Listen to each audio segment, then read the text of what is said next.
I've been to a lot of beaches in my life. I've walked the sands of Florida, California, and even the famous shores of Hawaii. I honestly thought I knew what paradise looked like. Turns out I was completely wrong. My whole idea of a perfect beach was a lie until this morning.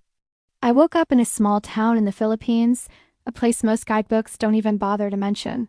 The locals just call it a sleepy place, which I'm pretty sure is our secret code for tourists. Please stay away. For a while, I'd heard whispers about a secret beach nearby, one that visitors didn't know about. Honestly, I thought it was just a local legend. You know how it is, everyone claims they found the best kept secret, but it usually ends up being a normal beach with a few more locals than tourists.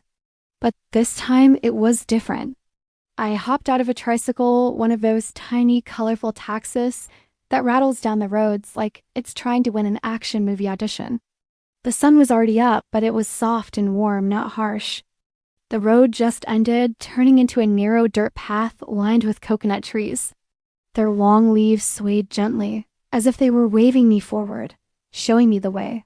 So I followed. I brushed past some wildflowers, my flip-flops sinking into the warm sand with every step. And then I saw it. The beach stretched out in front of me like a masterpiece painting. The sand was so white and fine, it looked like it was sparkling. The waves were so clear I could see tiny fish darting around right near the shore. And the most unbelievable part, there wasn't a single tourist in sight, not one. I literally blinked a couple of times and even said out loud, "Is this real life?" The only answer I got was the gentle sound of the waves and a coconut falling somewhere nearby with a soft thud. I tiptoed closer to the water, immediately regretting that I packed my swimsuit at the bottom of my bag. But there was no time to waste. The water was perfect. It wasn't too warm, not too cold, just so inviting that it made me want to squeal like a kid seeing a swimming pool for the first time. I dipped my toes in, half expecting it to be fake, like one of those fancy hotel pools. Then I just walked right in, and that's when I realized something profound. There is a huge difference between a nice beach and a secret beach that feels illegal to exist. This place was untouched. The sand wasn't littered with plastic bottles or old food wrappers. There were beautiful seashells scattered everywhere like tiny, natural treasures, and the water had that perfect turquoise shimmer that photographers chase all over the world. I wanted to pinch myself, but my hands were too busy scooping up wet sand and tossing it at the gentle waves. As I walked along the shore, I saw a few local fishermen, maybe 3 or 4 of them, working quietly in their small wooden boats. They saw me and waved. I waved back, probably looking a little awkward because I was still trying to process that this place was real and not just some Instagram filter come to life. One of them held up a net filled with shimmering fish. I tried to give him a compliment in Tagalog, but it came out as a jumbled mix of maganda and fishy yummy. He just laughed, and in that moment I felt so incredibly welcome. I couldn't resist exploring the edges of this paradise. On one side, jagged rocks stuck out into the sea, creating these perfect little natural pools where the water shimmered in the sunlight. On the other side, a grove of coconut trees leaned over the sand, offering perfect patches of shade. I even found a small cave at the far end, just big enough to duck into for a few minutes of shady solitude. It smelled like salt and moss, so earthy and real.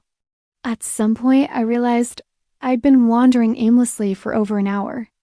I still hadn't seen another tourist, and I was starting to question how I even found this place. How did I stumble upon a secret that the internet didn't seem to know about? It felt like the world had kept this place hidden just for me and the handful of locals who call it home.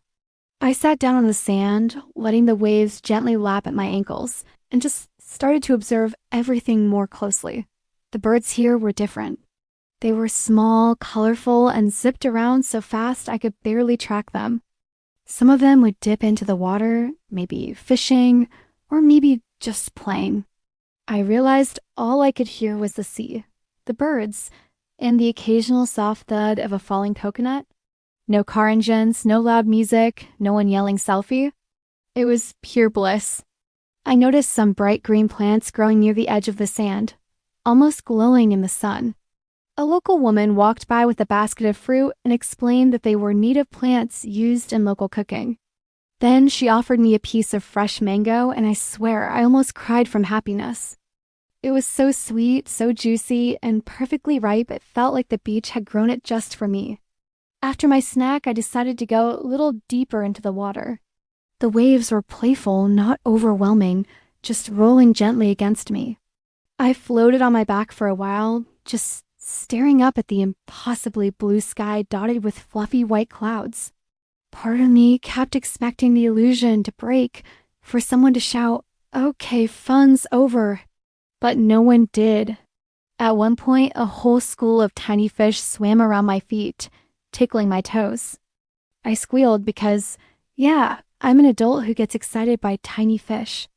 I was in paradise all alone, so it was totally acceptable.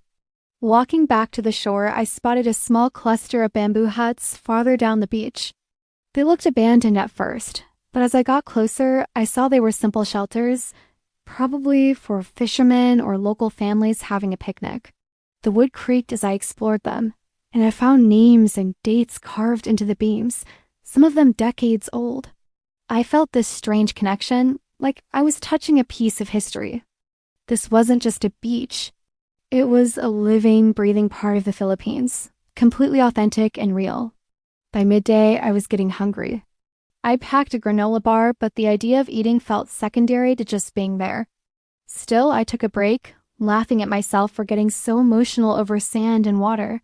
But you know what? Some things are worth it. This beach was definitely worth it. As I sat there, I noticed a small trail leading from the huts up into the trees. My curiosity got the best of me, so I followed it. The path led me to a tiny cliff overlooking the entire beach. From up there, I could see the full stretch of white sand, the gentle turquoise waves, and the little fishing boats bobbing in the distance. I took a deep breath and probably said way too loudly, "I can't believe this is real."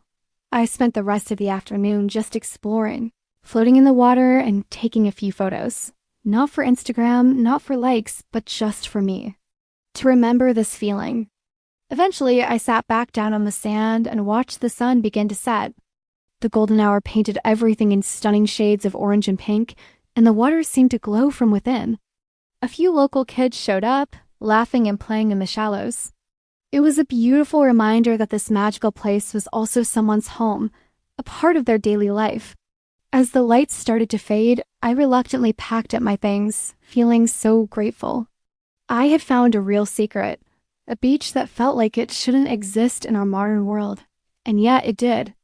I waved goodbye to the fishermen, who waved back with warm smiles.